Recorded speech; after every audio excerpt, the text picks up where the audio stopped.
હવામાન વિભાગે 5 ઓગસ્ટ સુધી ગુજરાતના કેટલાક વિસ્તારો છે, ખાસ કરીને સૌરાષ્ટ્ર અને દક્ષિણ ગુજરાત, એમાં ભારે વરસાદ પડવાની આગાહી ઓલરેડી કરેલી જ છે અને આજે પણ ઘણા બધા વિસ્તારોની અંદર ભારે વરસાદ પડી શકે છે. નમસ્કાર દર્શક મિત્રો, ખેડૂતોના ચહેરા ખીલી જાય એવા એક સારા સમાચાર સામે આવ્યા છે. હવામાનના જાણકાર પરેશ ગોસ્વામીએ એમ કીધું છે કે ચોમાસું હવે નિષ્ક્રિય થવાનું નથી અને ઓગસ્ટ મહિનાની અંદર તો વરસાદ જોરમાં પડશે જ, પરંતુ સાથે સાથે સપ્ટેમ્બર મહિનામાં પણ વરસાદ પડશે. તો પરેશ ગોસ્વામીએ ઓગસ્ટ મહિનામાં જે આગાહી કરી છે એના વિશે વાત કરીશ. સાથે સાથે હવામાન વિભાગે જે કીધું છે એના વિશે પણ હું તમારી સાથે વાત કરીશ. મારું નામ રાજેશ શાહ છે અને તમે જોઈ રહ્યા છો ખબરછે.com. દર્શક મિત્રો, પહેલાં હવામાન વિભાગે શું કીધું છે એ આપણે જોઈ લઈએ.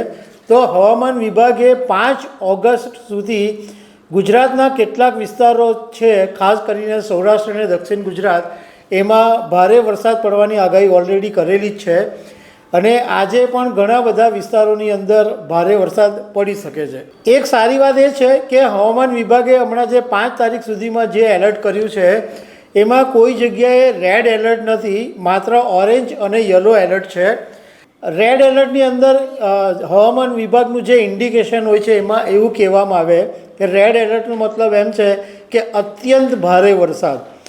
ઓરેન્જ એલર્ટ જ્યારે આપવામાં આવે તો એનો મતલબ એમ થાય કે ભારેથી અતિ ભારે વરસાદ, અને યલો એલર્ટ જ્યારે આપવામાં આવે ત્યારે ભારે વરસાદ, એવું હવામાન વિભાગનું ઇન્ડિકેશન હોય છે. તો 5 તારીખ સુધી તો હવામાન વિભાગે આગાહી કરેલી જ છે કે ગુજરાતમાં ભારે વરસાદ પડવાનો છે.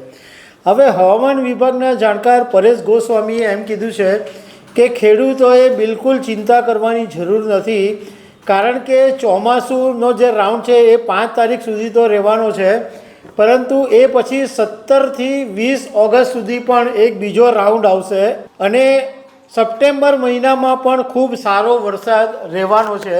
એટલે આ બધા કારણોને લીધે ખેડૂતોને સારો એવો ફાયદો થશે, કારણ કે એમના જે પાક છે એને પૂરતું પાણી મળી રહેશે. કારણ કે આમ તો ખેડૂતો શરૂઆતથી એવી ચિંતા કરતા હતા કે વરસાદ, બધું રોપણી તો કરી નાખી છે પણ વરસાદ સારી રીતના પડે તો સારું. ઓગસ્ટ જુલાઈ મહિનાની અંદર ગુજરાતમાં સારો એવો વરસાદ પડ્યો. ઓગસ્ટમાં પણ શરૂઆત સારી થઈ ગઈ છે અને હવે પરેશભાઈએ કીધું છે કે ઓગસ્ટ મહિનામાં પણ આખો સારું વરસાદ રહેશે અને સપ્ટેમ્બર મહિનાની અંદર પણ વરસાદ પડશે.